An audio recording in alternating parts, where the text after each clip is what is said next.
Radio Ciudadana presenta México y sus historiadores, episodios y personajes de nuestra historia en voz de sus investigadores. Conducen Elsa Aguilar Casas y Pablo Serrano Álvarez.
Las 6 de la tarde con 3 minutos, les saluda Miguel Ángel Chávez a nombre del equipo de producción de México y sus historiadores, un espacio abierto para el saber histórico y la participación de usted que nos escucha. Y también saludamos a quienes nos están escuchando por Radio México Internacional en www.radiomexicointernacional.imer.gov.mx, la estación virtual del Instituto Mexicano de la Radio. Le doy la más cordial bienvenida a Pablo Serrano Álvarez, conductor de este programa. Hola Miguel Ángel, buenas tardes, amigos radioescuchas, buenas tardes. Una vez más estamos en México y sus historiadores. Así es, hoy hablaremos de una visión general y sintética de la historia que formó la nación liberal mexicana a lo largo del siglo que transcurrió entre 1848 y 1948, y para ello nos acompañan aquí en el estudio los académicos Josefina MacGregor y Tomás Pérez Bejo, autores del libro Miradas sobre la Nación Liberal 1848-1948. Y voy a resumir brevemente la trayectoria de nuestros invitados. Tomás Pérez Bejo es doctor en Geografía e Historia por la Universidad Complutense de Madrid. Ha ejercido la docencia en diferentes universidades europeas y americanas y actualmente es profesor investigador en el posgrado de Historia y Etnohistoria de la Escuela Nacional de Antropología e Historia, INA. Autor de numerosas publicaciones, entre sus libros más recientes se pueden citar Elegía Criolla, una reinterpretación de las guerras de independencia hispanoamericanas 2010 y España en el debate público mexicano 1836-1867, aportaciones para una historia de la nación 2008. Josefina MacGregor Gárate, ella es licenciada, maestra y doctora en Historia por la Facultad de Filosofía y Letras de la UNAM, en donde también es profesora del Colegio de Historia. Ocupó el cargo de directora del Archivo y Memoria Legislativa del Senado de la República. Ha sido merecedora en 2 ocasiones del Premio de Investigación Salvador Azuela, 1991 y 2000, y distinguida por varios periodos por la Cátedra Extraordinaria Samuel Ramos de la propia Facultad de Filosofía y Letras de la UNAM. Como especialista en la Revolución Mexicana ha escrito numerosos artículos en revistas, así como varios libros, entre los que destaca su más reciente libro, Belisario Domínguez, Moral y Ética, Impronta de Vida. Otras publicaciones son Miradas sobre la Nación Liberal, 1848-1948, Proyectos, Debates y Desafíos, la 24ª legislatura, un episodio de la historia legislativa de México, México y España, del Porfiriato a la Revolución, Revolución y Diplomacia, México y España 1913-1917 y sellos y escudos oficiales, entre otros. Y bueno, pues ya lo sabe usted que siempre tenemos regalos, así que los vamos a invitar para que nos llamen al 5604-8229 y 5604-7926, además también de la línea sin costo, amigos que nos acompañan en provincia, amigos que nos siguen a través de la red de internet, 01800-670-1680, así que pues estamos en espera de su participación. Hoy tenemos ejemplares del libro José Vasconcelos y la creación de la SEP, editados por el INERM. Comenzamos.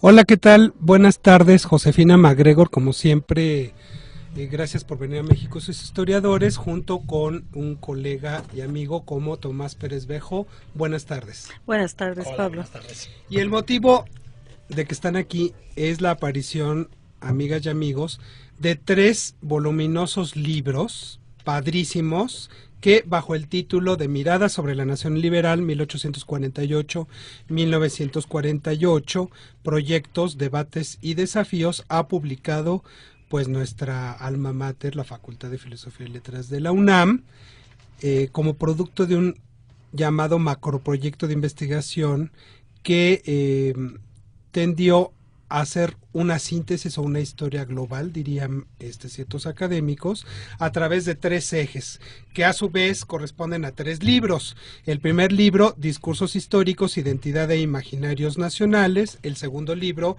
Formar e informar la diversidad cultural. Y el tercer libro, El poder. Josefina MacGregor fungió como la coordinadora de estos ejemplares padrísimos, donde colabora muchísima gente, muchos historiadores que estimamos, que leemos y que son nuestros cuates y que respetamos también al mismo tiempo. Josefina, ¿qué es esto de Miradas sobre la Nación Liberal durante un siglo y sobre todo por qué de 1848 a 1948? Esa es la mejor pregunta. Pues muchas gracias por estar en tu programa, Pablo, nuevamente. Ahora queremos presentar estos libros que nos parece muy importante que lleguen al público porque fueron elaborados pensando en la gente interesada en la historia, pero dando como resultado trabajos originales, un poco más sencillos de lo que normalmente elaboramos, más simples, sin tanto aparato crítico, sin tanta extensión, en fin, pensando en dar, insisto, cuestiones originales sobre los diferentes temas que en la actualidad se trabajan en la historia. Que están un poco de moda en nuestra historiografía, digámoslo así. Así es. Incluso las cuestiones del poder o de la historia política están vistas desde otra perspectiva más novedosa.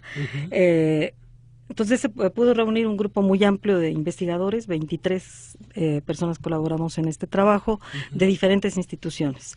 De la UNAM, por supuesto, que era donde se coordinaba el proyecto, con diferentes dependencias, la Facultad de Filosofía y Letras, el Instituto de Investigaciones Históricas, el Instituto de Sociales, etcétera, pero también de otras instituciones como la ENA, donde trabaja Tomás, o el Colegio de México, la FES Acatlán, en fin. La UAM Iztapalapa, fueron varios los participantes de otros lugares, y fue un proyecto que fuimos desarrollando a lo largo de 3 años. No es algo improvisado, no es algo que saliera de que nada más juntamos articulitos y los unimos. Queríamos un trabajo original. Son trabajos inéditos todos ellos, que tienen la intención de darle una nueva historia a los interesados en la historia que no son especialistas. Así es. Entonces esto es muy importante. Con un estilo muy accesible. Muy al público, accesibles. Narrativos. Sí, sin tanto aparato crítico para que no haya tanto estorbo. ¿Por qué partimos de 1848? Consideramos que un momento muy importante en nuestra historia es precisamente después de la guerra con los Estados Unidos, que es un parteaguas en nuestra historia, y que a partir de ese momento empiezan a elaborarse nuevos proyectos para esta nación que ha perdido la mitad de su territorio. Entonces, por ahí partimos. Algunos trabajos terminan en 48, otros en 46, otros en 49, no es una fecha exacta, depende de cada uno de los temas. Por ejemplo, en el caso del tema de los indígenas, pues se concluye en el momento en que se crea el Instituto Nacional Indigenista, por ejemplo, ¿no? O en el caso de la profesionalización del magisterio, se termina también en el momento en que se crea el Sindicato Nacional de Trabajadores de la Educación. Es decir, vamos de acuerdo con cada uno de los procesos. En el sentido del poder, ¿por qué 48? En 48 tuvo que ver con los partidos políticos, fundamentalmente, porque en este caso lo que estamos dando es, en la parte política, una visión de el problema de la ciudadanía y la organización de los partidos políticos, no normalmente la parte gubernamental, que es la que se presenta, ¿no? Claro. Los sexenios presidenciales y estas cosas. Hicimos otro acercamiento. Incluso hay temas muy nuevos, hay temas de género, hay historia de la prensa, hay historia de la radio, hay historia de los imaginarios, quizá sea como de las cosas muy novedosas que se están presentando y que es una de las cosas que precisamente Tomás trabajó en este libro. Normalmente cuando uno escucha o la gente del medio dice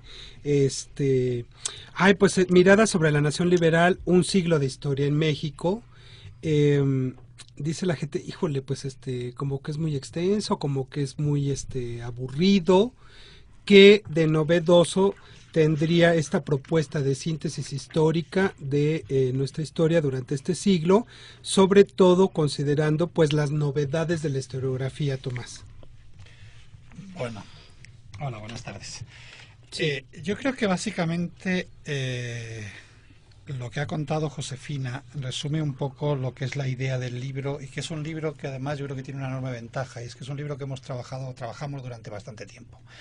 Entonces, trabajamos bastante tiempo, pero además con esa idea de una nueva mirada sobre la historia de ese siglo, de 1848-1948, que bueno, Josefina ha explicado muy bien por qué esas fechas, y ahí a mí me parece que la novedad para alguien que no sea historiador, es decir, o sea, que simplemente quiera acercarse a lo que ha sido la historia de México durante ese periodo, hay una clara voluntad de un enfoque novedoso sobre muchos aspectos. La parte general la va a hablar Josefina, porque es la que coordinadora del libro y que tiene muy clara cuál es el esquema, pero por ejemplo yo quiero hablar un poco de lo que es mi participación en este libro. Claro, yo creo que alguien que no forme parte de un público especializado, que no haya trabajado en la historia, esto de los imaginarios le suena como una cosa, bueno, ¿de qué estamos hablando cuando hablamos de imaginarios? Bueno, estamos hablando de algo que se ha desarrollado fundamentalmente en las últimas décadas y que tiene que ver con la idea de que la historia no solo es lo que ocurrió, sino es lo que las personas imaginaron que había ocurrido y cómo se representaron lo que había ocurrido. Claro, y esto nos lleva a lo que yo creo que es el otro gran objetivo del libro y que modestamente creo que se ha cumplido. Hay una enorme separación entre lo que hacemos los historiadores como investigadores y lo que el gran público sabe sobre la historia. Es decir, en realidad lo que el gran público sabe sobre la historia sigue siendo la historia más tradicional, que es la que le han contado, la que le han explicado. Una mera descripción de una mera descripción. Datos, fechas y nombres. Claro, ahí porque la culpa de esto en gran parte la tenemos los historiadores. En general, los historiadores escribimos para nosotros, nos citamos unos a otros, nos leemos entre nosotros y ya está, ¿no?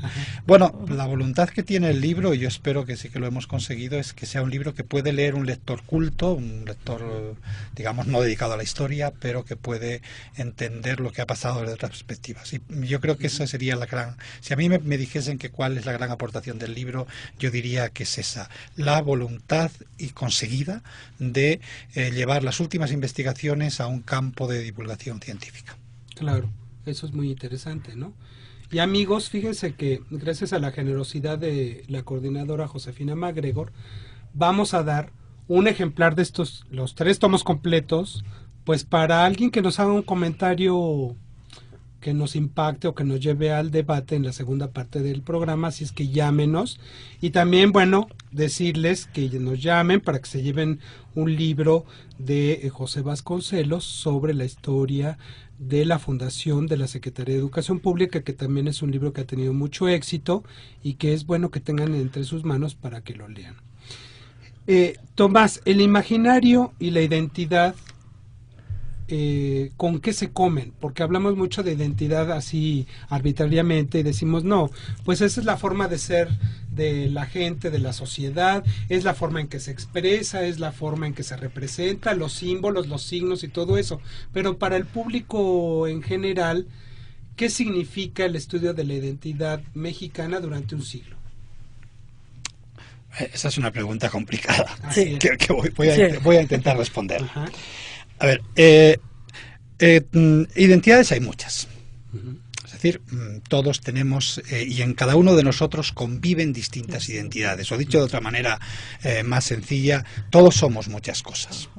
El problema de la identidad nacional es que a partir de un momento determinado, y digo a partir de un momento determinado porque en todo caso no antes del siglo XVIII, principio del siglo XIX, se convierte en sujeto político. Lo cual convierte la necesidad de que la identidad nacional sea asumida como algo homogéneo por el conjunto de la población en un problema político central. Es decir, un problema político central porque es eso lo que va a permitir ejercer el poder. Para que los que nos están oyendo lo entiendan de forma muy sencilla, en las sociedades tradicionales esto no se planteaba porque la legitimidad de ejercicio del poder se hacía en nombre de Dios. El rey gobernaba porque gobernaba en nombre de Dios y por lo tanto no había ningún problema de identidad. Por eso en las sociedades de antiguo régimen hablar de una identidad nacional carece completamente de sentido. Había múltiples identidades colectivas y no era un problema para nadie. ¿Qué ocurre en la sociedad moderna? En la sociedad moderna lo que ocurre es que el poder deja de ejercerse en nombre de Dios y pasa a ejercerse en nombre de la nación. Pero para eso hay que contarle a la gente que forma parte de una nación. Y eso es una ficción literaria, es decir, o sea, formar parte de una nación es simplemente un relato que nos dice lo que somos y que no es ni verdadero ni falso, porque forma parte de los mitos, pero un mito que es imprescindible en las sociedades contemporáneas. Claro. Muchas gracias, Tomás. Vamos a una pequeña pausa, Miguel Ángel. Así es, los invitamos para que nos llamen al 5604-8229, 5604-7926 y también la línea sin costo, el 01800-670-1680. Les recordamos que tenemos ejemplares de este libro de José Vasconcelos y la creación de la SEP, editado por el INERM, así que llámenos. Josefina, ¿cuáles son los periodos de la nación liberal? ¿Por qué nación liberal hasta 1948? Porque la gente dice, bueno, nación liberal pues fue pues con el juarismo, eso es lo que más o menos se conoce, ¿no? ¿Por qué nación liberal durante un siglo? Porque lo que nosotros estamos partiendo es precisamente de la idea de que con mucha claridad a partir de 1848 se está planteando el camino liberal para México como su desarrollo particular. Como un proyecto de nación. Como un proyecto de nación. A lo mejor si nos acercamos al índice de los libros, ayuda a entender mejor el problema. Hicimos incluso nosotros un cambio de temas. El poder lo dejamos al final, lo que regularmente se ve como al principio, lo dejamos al final. Y partimos precisamente de los discursos históricos. Es decir, de qué manera los historiadores reflexionan sobre ese momento crucial y empiezan a elaborar proyectos de la nación hacia lo que sigue. También en este primer tomo vemos el problema de los indígenas, cómo son vistos los indígenas a través de estos 100 años y cómo los trata el liberalismo precisamente en sus diferentes facetas. Fatal, un poco fatal, pero en sus diferentes facetas. Luego entramos a los imaginarios nacionales. En el caso de Tomás, él revisa la pintura de historia y la invención de la nación de los liberales. Otro autor trabaja populismo, virilidad y vanguardia, Renato González Mello, que es un trabajo muy interesante, muy novedoso. Y también Débora Dorotinsky trabaja fotografías de indígenas en la primera mitad del siglo XX. Pero también tenemos en esta parte el cine que está tratando, pues, eso, formando imaginarios, reforzando ideas de esta nueva nación. El segundo tomo, del que tú hablabas de formar e informar la diversidad cultural, tenemos por un lado la cuestión educativa. Entonces tenemos ese siglo de educación en México y por otro lado el origen y la evolución de la profesión docente en México. Entonces, serían temas que no son fácilmente localizables y que son muy novedosos, que es lo que ahorita ciertos historiadores están trabajando más. Sí, prácticamente todos los temas, yo diría que todos los temas, la gente que los trabajó son especialistas en esos temas y nos han dado a conocer libros con anterioridad sobre la temática. Entonces, también trabajamos el género, que está muy en boga, pero también trabajamos la prensa y la radio. Entonces, pues aparecemos con aparición de la radio de 1923 a 1945, que la gente va a encontrar también como interesante. Dentro de un siglo seguramente van a ser una historia de México historiadores, porque pues ya tenemos 8 años, ¿verdad? Así es. Ya merecemos una historia. Una historia. En el último, en el del poder, vemos el problema de las iglesias y el Estado, y yo creo que en este caso habría que destacar que estamos hablando de las iglesias, no solamente la Iglesia Católica y el Estado como regularmente se ha hecho, sino desde la incorporación de otras iglesias que empiezan a darse precisamente en la segunda mitad del siglo XIX. Además quiero decirles que yo iba a participar en esta parte, pero fui muy flojo y no entregué nunca. En fin, es que me perdí de publicar. En algunos casos. Y en la otra parte tenemos el trabajo sobre el ejército, las fuerzas militares, la democracia, los ciudadanos y los partidos. Vemos también la política exterior de México y por otro lado algunas cuestiones de economía regional, la banca y los empresarios. Es decir, tenemos que es un abanico muy amplio de gente, insisto, especializada en esta idea de llegar a ver lo que hemos considerado, y creo que lo dijo muy bien Tomás, pero quiero insistir en eso. Cada vez hay una brecha mayor entre lo que un investigador un historiador hace, que investiga, y lo que el público, le llega al público. Entonces, los historiadores cada vez saben más y cada vez les llega menos al público. La intención de estos libros es llegar a ese público que se ha interesado en la historia, pero que pues, ya no quiere seguir leyendo las mismas cosas, o no quiere leerlas en esas cantidades impresionantes que de repente hacemos, 1000 páginas para ver un periodo de un año. Sí, o la historia del pepino en 1789 en Punchunquito, Michoacán. Sí, algo así que no tiene... Claro. Entonces, aquí abanico, bueno, depende un poco de la difusión que se le haga a este libro y Así de la es. distribución. Así es. Amigas y amigos, bueno, seguramente van a ser unos libros muy baratos, no sé si te son de la UNAM, yo no tengo editados ahorita. por la Universidad Nacional, que siempre sus publicaciones son muy accesibles y que se van a poder conseguir pues en todos sitios, sobre todo en las librerías de la UNAM, pero también en las grandes librerías, y pues que a lo mejor pueden comprar estos 3 tomos muy accesibles. Y se vende por separado. Y además se puede comprar por separado por si a ustedes les interesa los discursos históricos o la diversidad cultural o el poder, pues pueden hacerlo muy bien, y recuerden de llamarnos para que se lleven un ejemplar de los 3 tomos esta tarde que nos ha traído Josefina MacGregor. La nación liberal, yo quiero insistir mucho de eso. ¿Qué significa el concepto de nación liberal? A ver, una es esta formación de una nacionalidad, esto que hablaba de las identidades, dotarle a este país de una identidad particular, que sería el ser liberales, y que nos seguimos moviendo bajo esa dinámica. Incluso la revolución no trastoca demasiado el asunto, podemos ponerle adjetivos a ese liberalismo, podemos decir que es de carácter social, etcétera, pero finalmente una de las cuestiones que consideramos es que en todo este siglo nosotros podíamos hablar precisamente de la construcción de una nación que tendría las características del liberalismo, ¿no? Entonces por ahí nos fuimos para darle un título. Otra cosa que a mí me gustaría que se dijera es que lo vamos a presentar próximamente. Claro. Muy próximamente. El anuncito va a ser más adelante. Bueno, que lo guarde en la memoria. Sí, tenemos... Bueno, con un cartel, amigas y amigos, pues bueno, padrísimo. La verdad, puras estrellas del firmamento. Bueno, es que es una... Que lo merece, además. Tiene buenos presentadores, creemos que esto va a ser algo muy interesante para la gente. Incluso insistimos en que presentaran no necesariamente historiadores, sino gente de otros campos también, para que pues se viera que sí estamos cumpliendo o no estamos cumpliendo, comprobarlo, ¿no? Si estamos cumpliendo o no estamos cumpliendo con ese objetivo de llegar a ese nicho que creemos que ha sido muy descuidado. Porque no se trata tampoco de un libro para adolescentes, ni un libro para la prepa, ¿no? No es esto, es para gente que le gusta la historia, que sabe cosas de historia y que quiere conocer nuevos temas. Pero también para los estudiantes que estudian historia, sí, podemos decir. Sí, podría ser. Fácilmente puede resultar un trabajo interesante para ir teniendo idea de algunos temas. Claro. Tomás, siempre hablamos en México, en la historia de México, en plural. Y entonces veo aquí que los títulos pues habla de identidades e imaginarios, habla de diversidades culturales y el poder como que monolítico. ¿Qué significa eso?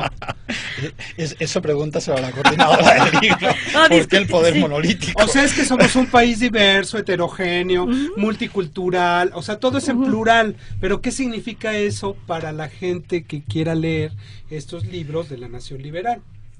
¿Somos así tan difusos los mexicanos?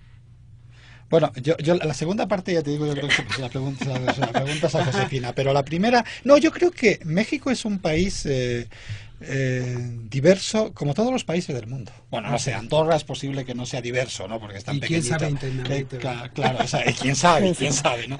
Pero la verdad es que todos los países son muy diversos, es decir, o sea, en realidad, cuando nosotros decimos que en México hubo discursos históricos, y yo estoy de acuerdo en que está muy bien elegido el plural, claro, hubo discursos históricos porque hubo distintos proyectos de nación, y ahí un poco, reafirmando lo que decía Josefina hace un momento, yo creo que el título está muy bien elegido porque de esos distintos proyectos de nación que se perfilan en México a partir del momento de la independencia, el que se vuelve hegemónico es el liberal. Por lo tanto, la nación mexicana es hija del proyecto liberal. Así es. Pero, claro, discursos históricos divergentes los hay en México, en Estados Unidos, en Francia, en España, en Argentina. Es decir, o sea que yo creo que está bien elegido la idea del plural y existen imaginarios nacionales plurales. Ahora, ¿por qué Josefina eligió el poder como monolítico? Yo le paso Pues la porque palabra. creo que la expresión del poder en México ha sido muy Así, monolítico, puede autoritario y demás.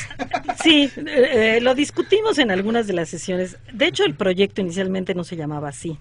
Se llamaba En busca de una nación soberana. Así es. Que eso De una estaba muy nación, padre, de una porque- nación liberal. Sin embargo, Relaciones Exteriores sacó un libro que se llamaba En busca de una nación soberana. Entonces el título era muy parecido y entonces tuvimos que desistir de ese nombre y cambiarlo. Entonces estuvimos discutiendo mucho cómo los integrábamos, qué poníamos primero, qué poníamos después, y por supuesto todo nos fue dando plural y el poder pues nos salió en el poder y no en los poderes. Así es. Y seguramente es porque también lo vemos como muy monolítico, ¿no? Encontramos pues la parte El presidencialismo, el Bueno, partido está único, así es. Don Porfirio, Sí, ¿verdad? es decir, no obstante que cuando hablamos de partidos políticos y estamos viendo desde los intentos de organización partidaria a principios del siglo XX hasta la creación del PNR-PRM, finalmente va haciendo esa construcción hacia un partido hegemónico, ¿no? Bueno, veo que el título de este macroproyecto en el cual se basó esta colaboración de tanta gente y la publicación de este libro se llama Diversidad Cultural Nacional y Democracia en los tiempos de la globalización, lo cual también es súper plural y súper heterogéneo, ¿no? Sí, la universidad... ¿Era como un tono justificatorio de nuestra historia, Josefina? No. El asunto es que estos macroproyectos los lanzó la UNAM en una intención de buscar interdisciplinariedad, multidisciplinariedad y lanzar proyectos colectivos. Se lanzó el macroproyecto 4, que se llama, como tú dices, Diversidad Cultural, Nacional y Democracia, y cuando me invitaron para ver si desde la historia yo podía participar de alguna manera, al leer ese proyecto me pareció que lo que le faltaba a ese gran macroproyecto es un sustento histórico. Sí, que porque eso es maravilloso. había la parte filosófica, la parte de ciencias políticas, que son Sí, otros porque, libros que salieron. Con ese titulote, Así pues es, bueno. salieron.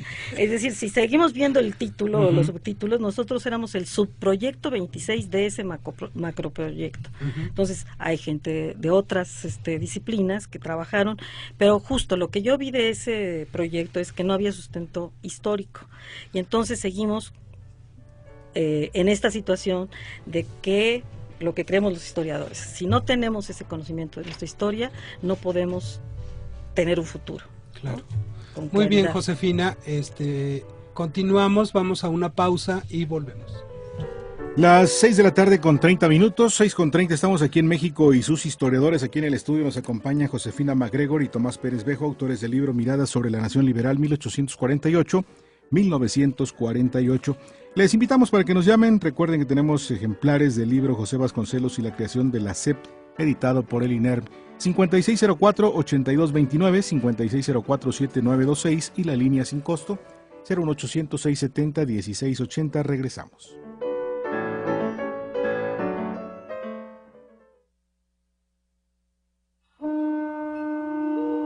México y sus historiadores, un espacio abierto para el saber histórico y la participación de usted que nos escucha. Jueves, 6:60 de AM, una estación del Instituto Mexicano de la Radio. Aquí producimos, programamos y transmitimos radio pública con 50,000 watts de potencia. XEDTL. Somos Radio Ciudadana. Todas las versiones. 660 AM. Mayorazgo 83, Colonia Joco. Primer piso de la torre de radiodifusoras. Código postal 03330 en la Ciudad de México. Radio Ciudadana es una emisora del INER, Instituto Mexicano de la Radio.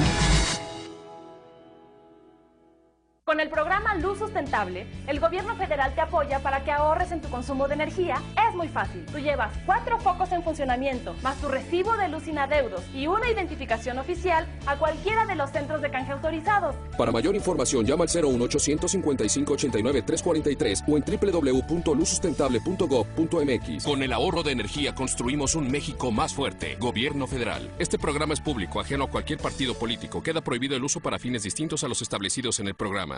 En las últimas semanas, el gobierno del presidente de la República detuvo a más de 100 criminales peligrosos que causaron muertes, secuestros y extorsión. Noel Salgueiro el Flaco, lugarteniente del Chapo Guzmán, Saúl Solís el Lince, lugarteniente de los Caballeros Templarios, e integrantes de los Zetas y del Cártel de Jalisco Nueva Generación, los llamados Matazetas. Seguiremos debilitando con firmeza al crimen organizado sin excepción. Trabajamos por un México seguro para ti y tu familia. Gobierno Federal. Este programa es público, ajeno a cualquier partido político. Queda prohibido su uso para fines distintos a los establecidos en el programa. Jaime, ¿qué es eso que está ahí? Es una escultura, tranquilo. Menos mal. Pensé que era una pareja acostada semidesnuda en medio de la exposición. Ron Mueck, hiperrealismo de alto impacto. Sorpréndete con una selecta colección de su escultura en el Museo de San Ildefonso, Centro Histórico. Estamos en las redes sociales, todo el IMER en una cuenta. Búscanos en Twitter, Facebook y YouTube. Programación, promociones, conciertos, novedades, exclusivas de nuestras 18 emisoras. Toda la información del IMER, Radio Pública, a tu servicio. Agréganos. Twitter.com/IMER hoy. Búscanos como IMER en Facebook y en YouTube. Radio Ciudadana.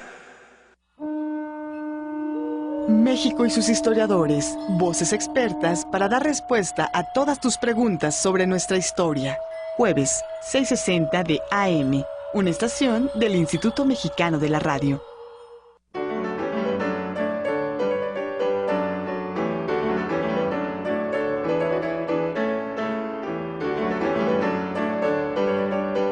Las 6 de la tarde con 34 minutos, estamos de regreso aquí en este su programa, México y sus historiadores. Los vamos a invitar una vez más para que se sigan en contacto al 5604-8229, al 5604-7926 y la línea sin costo el 01800-670-1680. Les recuerdo que tenemos ejemplares del libro José Vasconcelos y la creación de la SEP, editado por el INER. Asimismo, los invitamos a que consulten la página www.inerm.gov.mx para que lean los expedientes digitales INERM que cada semana ofrecen distintos ensayos históricos. A partir de mañana, Francisco Ignacio Madero, presidente de México, de Pablo Serrano Álvarez. Manuel Paino, un liberal pragmático, de Paula Ruiz Ham. Así que bueno, pues ya lo sabe, recuerde visitar www.inerm.gov.mx. Adelante. Muchas gracias, Miguel. Bueno, y les recuerdo, amigos, que Josefina nos trajo un ejemplar que son 3 volúmenes, así es que llámenos para que se lleven este regalo. También llámenos, por supuesto, para llevarse un libro de José Vasconcelos. Y un anuncio: el próximo día miércoles 9 de noviembre presentaremos allá en las instalaciones del Instituto Nacional de Estudios Históricos de las Revoluciones de México un libro que se llama Diccionario de la Revolución Mexicana, coordinado por Javier Torres Parrés y Gloria Villegas. Ellos mismos estarán como presentadores, más Javier Rico, y nos hablarán de cómo se hizo este libro del Diccionario de la Revolución Mexicana, que es una propuesta novedosísima para que tengan ustedes un libro de consulta general y particular sobre distintos temas que también se están trabajando en la historiografía mexicana actual, el día miércoles 9 a las 6 de la tarde, allá en las instalaciones de San Ángel en el INER. Vayan, va a haber sorpresas ese día seguramente, y presentaremos este magnífico libro que recién salió de la imprenta. Y también, pues recordarles, ahora sí voy a hacer el anuncio, por favor, que la presentación de los libros, estos 3 tomos, Miradas sobre la Nación Liberal, 1848-1948, Proyectos, Debates y Desafíos, coordinado por nuestra queridísima amiga y colega Josefina MacGregor, se va a presentar ese mismo día, miércoles 9 de noviembre, es que vamos a darnos una competencia, ¿verdad? A las 18 horas en la Casa Universitaria del Libro, que está en Orizaba y Puebla, allá en la colonia Roma. ¿Y quién creen que va a estar? Bueno, Ricardo Pérez Monfort, que también es amigo fundador y pionero de este programa también, porque fueron de las primeras entrevistas que hicimos, que él trabaja muchas cosas sobre los discursos históricos, las identidades, los imaginarios, la cultura popular. La doctora Marta Lamas, que si ustedes la quieren ubicar más, pues sale con Broso los días jueves en la mañana y siempre hace publicidad a los historiadores y a los cientistas sociales en torno a sus publicaciones. Hoy la vi, habló del libro que acaba de sacar nuestra amiga Gabriela Cano sobre esta mujer Castillo Ledón.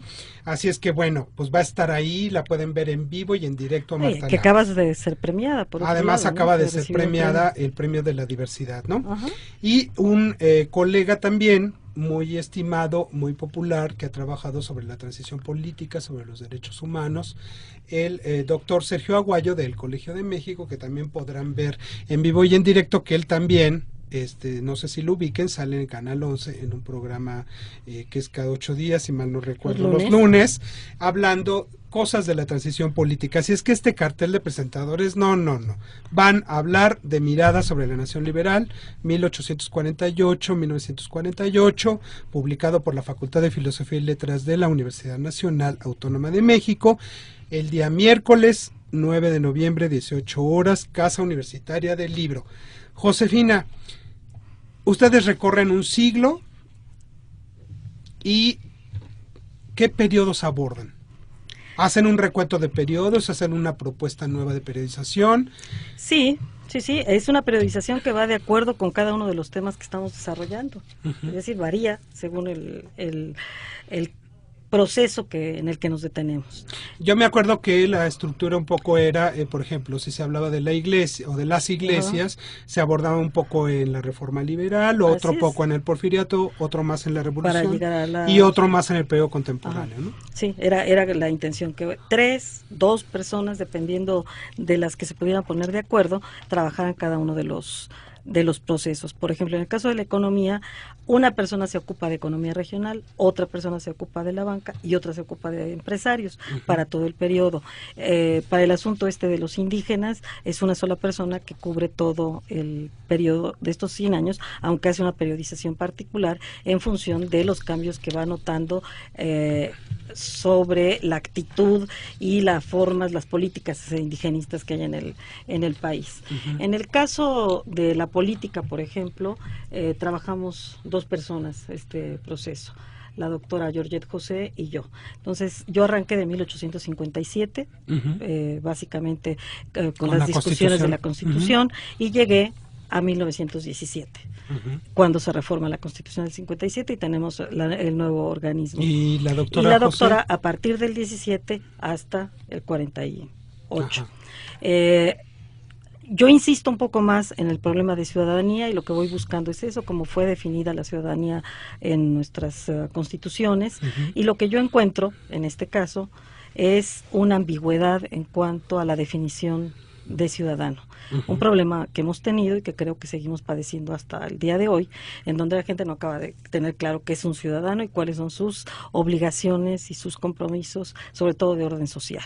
¿no? Prácticamente se define como el ciudadano, la persona que puede votar y ser votada, y ahí nos lo deja. Bueno, esta idea de ciudadanía en el siglo XIX empieza como a cuajar, como darle cierto sentido, pero como que nunca nos quedó claro. Sí, pero no queda definido. Mientras que en la Constitución francesa lo podemos encontrar en la definición de los derechos del hombre, está perfectamente definido el compromiso social que significa, nosotros no lo tenemos así.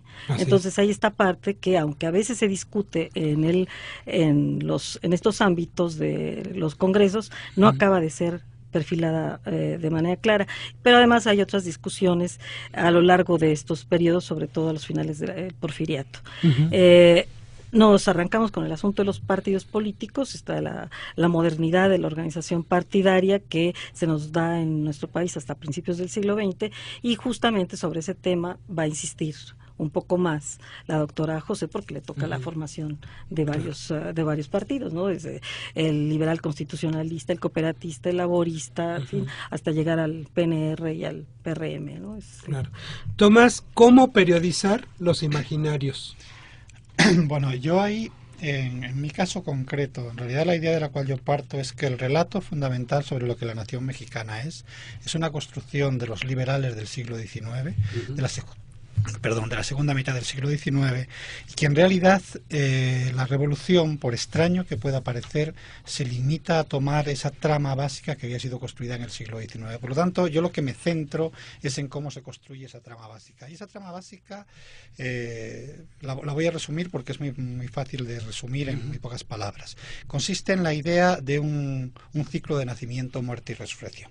Un ciclo de nacimiento, muerte y resurrección que, en el caso de la historia mexicana, se especificaría en lo siguiente. Hay una nación mexicana que nace en la época prehispánica, ese es el sustrato fundamental de la nacionalidad, que muere con la conquista y que resucita con la independencia. Y ese sigue siendo el esquema básico creado por los liberales del siglo XIX, y que la revolución va a introducir muy ligeras modificaciones con respecto a esto. Claro, en ese relato es un relato en el cual, por ejemplo, el periodo virreinal no existe, no forma parte de la nación mexicana, es algo extraño al ser de la nación mexicana, y quizás la única aportación importante que va a hacer la revolución es que en ese ciclo de nacimiento, muerte y resurrección, digamos que la primera resurrección de la nación había salido un poco chueca, y entonces hay una segunda revolución. Es decir, finalmente lo que nos están contando los muralistas de la revolución con respecto a ese relato es el mismo que contó la pintura de historia en el siglo XIX. Tú haces un trabajo sobre la pintura, ¿no? Sobre la pintura. ¿Y cuánto tiempo abarcas en el trabajo? Acabo en el Porfiriato, porque yo creo que mi hipótesis, que es lo que intento demostrar en mi trabajo, es que ese relato para la época del Porfiriato se ha cerrado y es el relato definitivo, y me atrevería a afirmar que sigue siendo el sustrato básico a partir del cual los mexicanos entienden su propio pasado. ¿Y qué historiador continúa en ese tema? No hay una exactamente con ese no. Sigue Renato González Mello, precisamente, con una parte de la revolución, y continúa Débora Dorotinsky con la parte de la fotografía de los indígenas, ¿no? Que es una cosa que, en fin, puede darnos una idea un poco más completa de las diferentes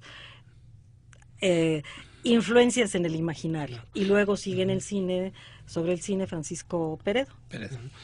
Tomás, el Porfiriato fue como el creador del imaginario en la pintura de la historia mexicana del siglo XIX, ¿no?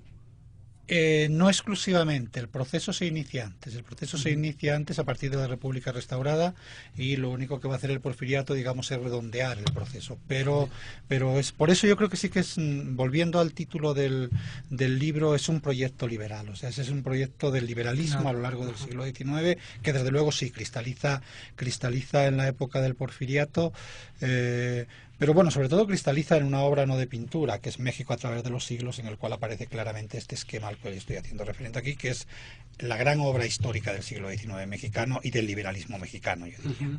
Sí, te lo pregunto porque nuestro radioescucha Hugo Ortega, gracias por llamar, dice este comentario: hasta no hace mucho el imaginario nacional mexicano se suponía constituido de una base liberal mestizofílica representada hasta el final del siglo XX, así fuese solo nominalmente por un partido.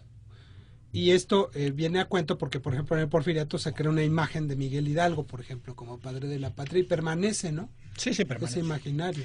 Lo que pasa ¿Cuál es es que, tu opinión al respecto? Yo creo que es interesante la pregunta que plantea o el comentario que hace nuestro oyente. En la medida en que, claro, ¿por qué ese mito de la mestizofilia revolucionaria? Que yo creo que no es una mestizofilia revolucionaria, es un proceso que se inicia ya a finales del siglo XIX, la idea de que el ser nacional de México es lo mestizo. Bueno, es una forma de resolver dos proyectos de nación alternativos y enfrentados durante buena parte del siglo XIX, uno que dice que México es una nación blanca nacida con la conquista y otro que dice que México es una nación indígena. Claro, la idea de no somos ni lo uno ni lo otro, somos mestizos, es una forma inteligente de resolver el conflicto. Entonces, yo creo que la mestizofilia revolucionaria lo que hace es retomar un viejo discurso que en el último cuarto del siglo XIX empieza a estar presente de forma muy clara y empieza a estar de frente de forma muy clara en el Porfiriato. Claro.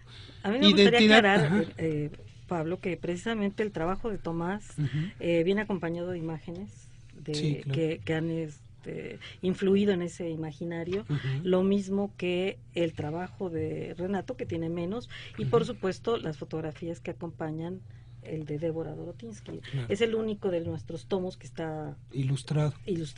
Pero no podía ser de otra manera porque se está tratando de mostrar estas hipótesis y probarlas, ¿no? Y reforzarlas aquí en el trabajo con las imágenes. Claro. Otro radioescucha, don Alfredo Rodríguez Álvarez, gracias por llamar, también nos dice algo sobre la conciencia nacional. Y esto yo lo reflexionaría a partir del mismo título de estos tomos, Mirada sobre la Nación Liberal. La Nación Liberal implica ya una identidad como conciencia nacional. ¿Cuál es su opinión? A ver, yo no creo que sea una conciencia nacional totalmente formada por todos, pero lo que estamos planteando es que es un grupo dirigente el que ya tiene una definición al respecto.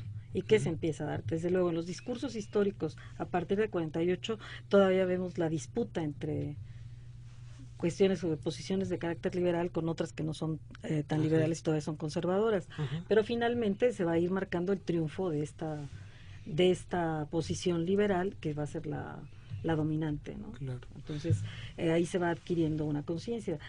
Nosotros podemos también, la revolución, darle muchísimos calificativos, pero finalmente también es una revolución que tiene unas bases de carácter liberal, que puede tener preocupaciones de carácter social, pero que de ninguna manera se convierte en un proyecto de otra índole que liberal, ¿no? Entonces, por eso estamos insistiendo en el tema. Para honrar a los participantes historiadores, porque este programa es para honrar a los historiadores, me gustaría un poco recorrer los tomos, Josefina, diciendo quiénes colaboraron.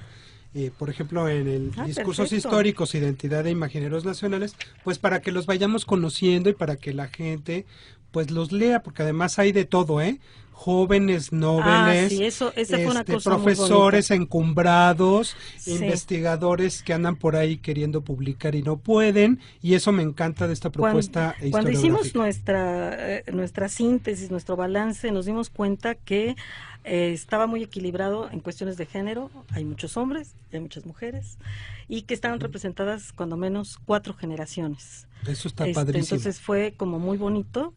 Nuestra decana, en este caso, es Antonia Pisuñer Llorens, que trabaja cuestiones de historiografía y siglo XIX.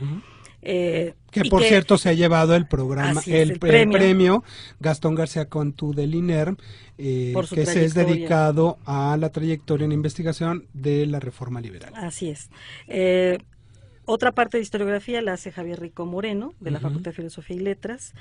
Sobre los indígenas trabaja Federico Navarrete. Incluso él le llama a este periodo el siglo que cambió la historia indígena mexicana. Él es del Instituto de Investigaciones Históricas. Ya hemos hablado del trabajo de Tomás Pérez Bejo, Imaginando a México, la pintura de historia y la invención de la nación de los liberales. El trabajo de Renato González Melo, del Instituto de Investigaciones Estéticas, El amor de los camaradas, una hipótesis sobre el populismo, la virilidad y la vanguardia. También del Instituto de Investigaciones Estéticas, Débora Dorotinsky, fotografías indígenas en la primera mitad del siglo XX, imágenes desde la prensa. Francisco Peredo Castro, que es profesor de la Facultad de Ciencias Políticas y Sociales de la UNAM, Cine, Imaginario Social y Nación, la construcción de la identidad nacional desde la pantalla, 1896, en el momento en que se crea el cine, 1940. Bueno, que es un periodo grandísimo, ¿verdad? Así es. Pero está padre. Sí, muy interesante también lo que la hace. En el caso del tomo 2 tenemos... Que es formar e informar la diversidad cultural. Así es, entramos a los problemas educativos, nos parece que es muy importante que los mexicanos sepamos algo de cómo se ha ido formando nuestra educación. Tenemos el trabajo de Anne Staples, de 1848 a 1880, y el de Engracia Loyo, ambas del Colegio de México, imponer o concertar la educación oficial y su papel en la consolidación del Estado posrevolucionario, 1910-1940. También del Colegio de México, Alberto Arnaut nos habla del origen y evolución de la profesión docente en México, y él es el que hace el periodo más amplio, 1867-1970. Sobre género nos habla Gabriela Cano, de la autora que acabas de mencionar, que acaba de sacar un libro sobre doña Amalia Castillo Ledón, y aquí hace un trabajo muy interesante que es la polémica en torno al acceso de las mujeres a las profesiones entre los siglos XIX y XX. Muy interesante, ¿no? Así es. Gabriela ahora entonces trabaja en la UAM Iztapalapa, ahora es profesora del Colegio de México. Sobre la prensa, hace una revisión de 1848 a 1876, Lilia Vieira, Periódicos y Revistas. Que se pasa un poco del periodo, ¿no? 1876. Ah, 1800. Sí, ella hace una revisión, ella trabaja precisamente en el Instituto de Investigaciones Bibliográficas de la UNAM. Que además trabajar la historia de la prensa está dificilísimo porque tienes que hilvanar ahí una bola de ella hace unas cosas interesantes, hasta pensando en los nombres, los títulos que se les daban, etcétera. Prensa y política durante el porfiriato, 1876-1910, es Mirna Cortés, una profesora actualmente de la Universidad de Guadalajara. Y sobre la radio, Rosalía Velázquez, profesora de la FES Acatlán, la de Radiodifusión Mexicana, Encuentro con su pasado, 1923-1945. También un tema novedoso, ¿no? Es un tema novedoso, ella hace algunos años había trabajado este asunto, para este momento hace una nueva revisión, nuevos asuntos.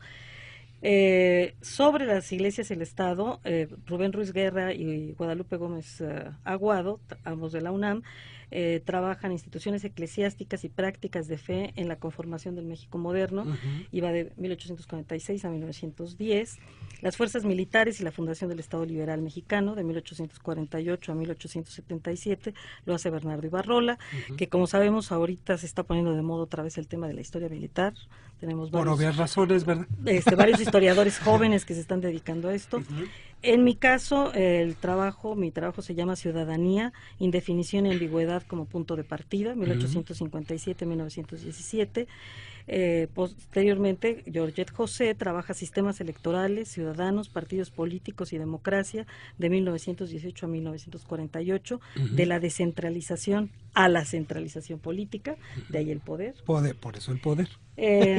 Soberanía y geopolítica, la construcción de la diplomacia liberal, del 48 a 1910, Mónica Toussaint, del Instituto Mora. Defender la revolución, postales de una conducta exterior, 1910-1940, lo hace Pablo Yankelevich, de la ENA.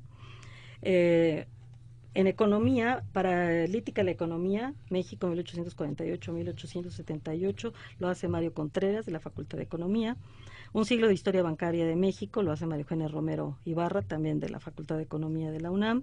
Y finalmente, Isabela Bella Alaminos, que ahora trabaja en la Facultad de Filosofía y Letras, pero en este momento no estaba ahí, hace innovación tecnológica, importaciones de maquinaria y continuidad institucional en México entre 1848 y 1947. Entonces, con esto tenemos esta... Bueno, es una gama de historiadores, de temas. ¿Qué aportación, les pregunto a los dos para ir sintetizando, da este libro a la historiografía mexicana, así como para que la gente lo compre, lo lea y lo disfrute?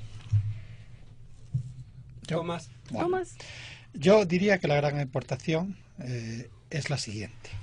Si alguien interesado por la historia quiere tener una aproximación a lo que en estos momentos estamos haciendo los historiadores en los sectores punta de investigación, que compre el libro, es fácil de leer, lo va a entender y va a tener una visión general sobre estas grandes novedades historiográficas, que son muchas. Ya, José. Sí, yo diría que es esa, precisamente. Son trabajos originales, todos ellos. No son síntesis de libros anteriores, sino que son... O sea, no son refritos, no, amigas y amigos, porque de de repente uno compra los libros, caray, pues esto ya lo leí. A ver, una de las cosas que se dice mucho en la historia cuando estamos formando historiadores es que las preguntas de la historia surgen del presente. Y una cuestión que nosotros quisimos insistir cuando arrancamos este libro es que nos hiciéramos preguntas desde la problemática actual. De ahí que nos preguntáramos sobre identidades, sobre indígenas, sobre fuerzas militares, sobre ciudadanos, para ver nuevos temas. Entonces son temas totalmente originales, presentados de una manera sencilla y corta, dijéramos, ¿no? ¿Qué extensión más o menos tienen cada trabajo? Unas 20 páginas. Varía según el número de autores, pero estamos hablando de que cada tomo tiene alrededor de 300 cuartillas, más o menos, otro tiene 200 y tantas, en fin. Puede ser un libro de lectura fácil, accesible, sí, pero también de consulta. Es un poco más difícil de consulta. ¿Sí? ¿Por qué? Creo que sí, porque no vas a encontrar un índice sencillo en esto. Es decir, si la gente todavía no tiene claro que es un imaginario, difícilmente va a poder acercarse para consultarlo, ¿no? Es más bien para informarse sobre esos nuevos temas que se están trabajando y lo que se está haciendo actualmente en la historiografía. Desde luego no son todos los temas de la historiografía, nos faltaron. Sí, no los agotamos, siempre las propuestas son todas. No los agotamos, desde luego. No había posibilidades de hacer un trabajo tan grande, ni tampoco la disponibilidad de todos los historiadores para hacerlo, pero sí quisimos que fuera representativo, ¿no? de los temas. ¿Cómo en qué precios andarán estos libros? ¿No sabes? No lo sé. No es lo que están sé. recientes empacados de la imprenta. Sí, justamente hoy solicité que el día de la presentación los lleven para la venta y solicité que fuera un precio accesible, un poco más bajo de lo que normalmente se van a vender, para que la gente en la presentación lo pueda adquirir. Bueno, amigas y amigos, gracias Josefina, gracias Tomás. Les reitero la información, vayan a la presentación de estos 3 libros que se llaman Miradas sobre la Nación Liberal, 1848-1948, Proyectos, Debates y Desafíos, publicado por la Facultad de Filosofía y Letras de la Universidad Nacional Autónoma de México. Les recuerdo los títulos de los libros por si los quieren comprar por separados. El libro 1, Discursos históricos, identidad e imaginarios nacionales. Libro 2, Formar e informar la diversidad cultural. Y libro 3, El poder.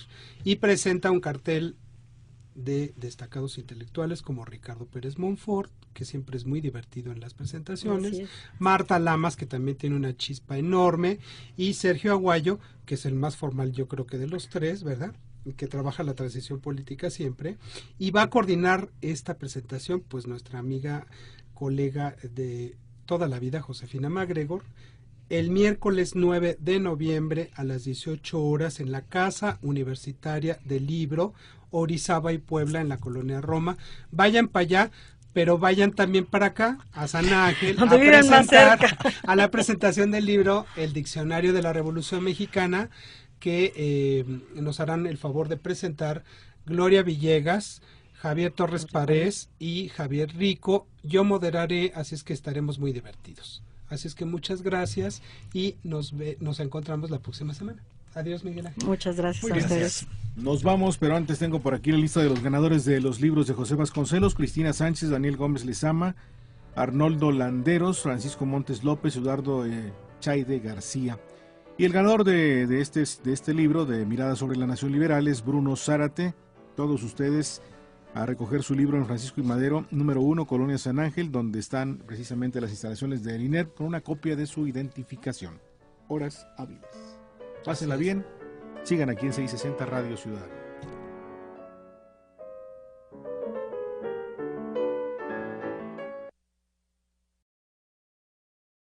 1848 a 1948. Esa es la mejor pregunta.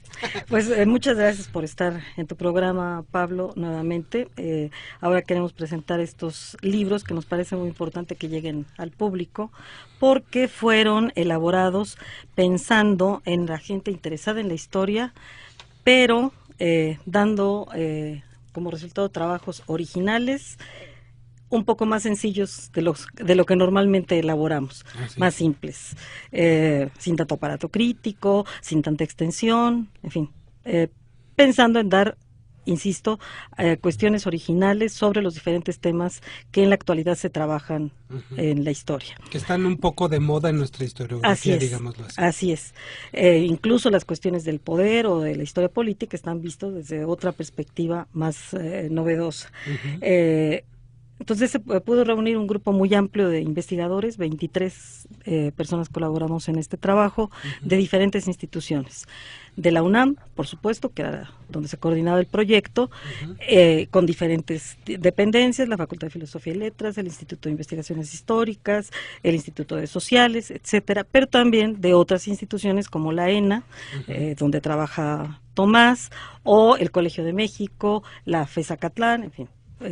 La UAM Iztapalapa, fueron varios los participantes de otros lugares, y fue un proyecto que fuimos desarrollando a lo largo de 3 años. No es algo improvisado, no es algo que saliera de que nada más juntamos a... Y la creación de la SEP, editados por el INERM. Comenzamos. Hola, ¿qué tal? Buenas tardes, Josefina MacGregor, como siempre.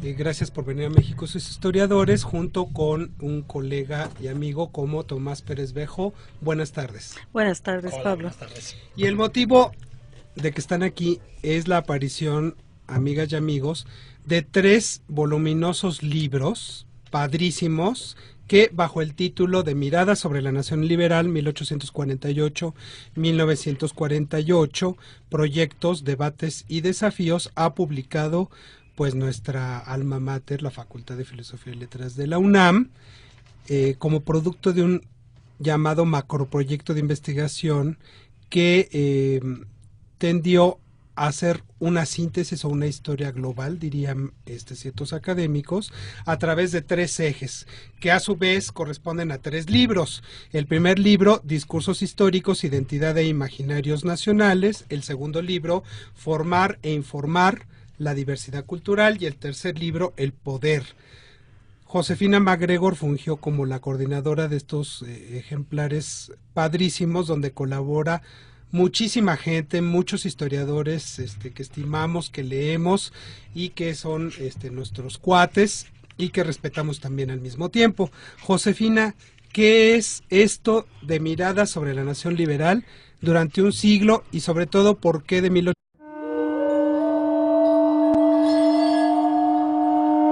Radio Ciudadana presenta México y sus historiadores, episodios y personajes de nuestra historia en voz de sus investigadores. Conducen Elsa Aguilar Casas y Pablo Serrano Álvarez.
Las 6 de la tarde con 3 minutos, les saluda Miguel Ángel Chávez, Aportaciones para una Historia de la Nación, 2008.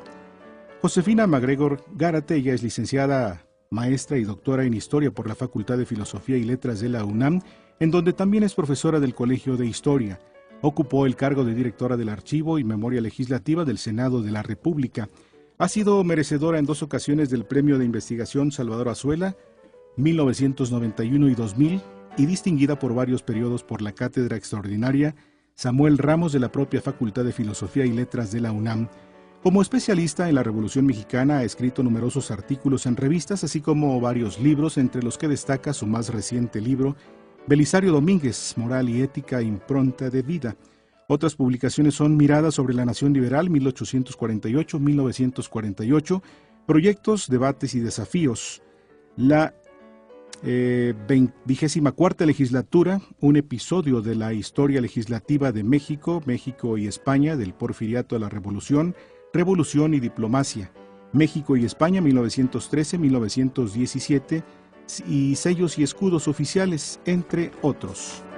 Y bueno, pues ya lo sabe usted que siempre tenemos regalos, así que los vamos a invitar para que nos llamen al 5604-8229 y 5604-7926, además también de la línea sin costo, amigos que nos acompañan en provincia, amigos que nos siguen a través de la red de internet, 01800-670-1680, así que pues estamos en espera de su participación. Hoy tenemos ejemplares del libro José Vasconcelos a nombre del equipo de producción de México y sus historiadores, un espacio abierto para el saber histórico y la participación de usted que nos escucha.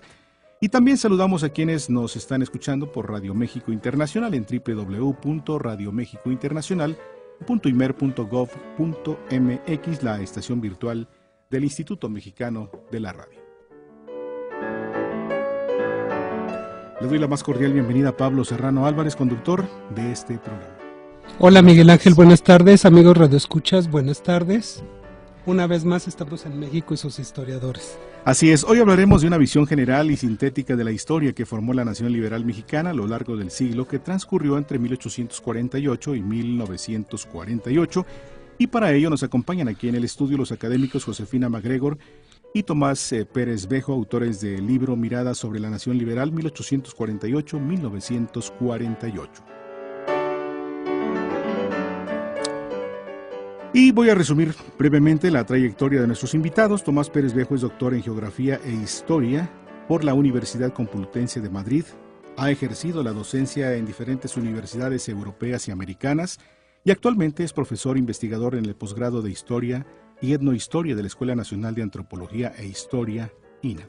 Autor de numerosas publicaciones, entre sus libros más recientes se pueden citar Elegía Criolla, una reinterpretación de las guerras de independencia hispanoamericanas 2010 y España en el debate público mexicano 1836-1867,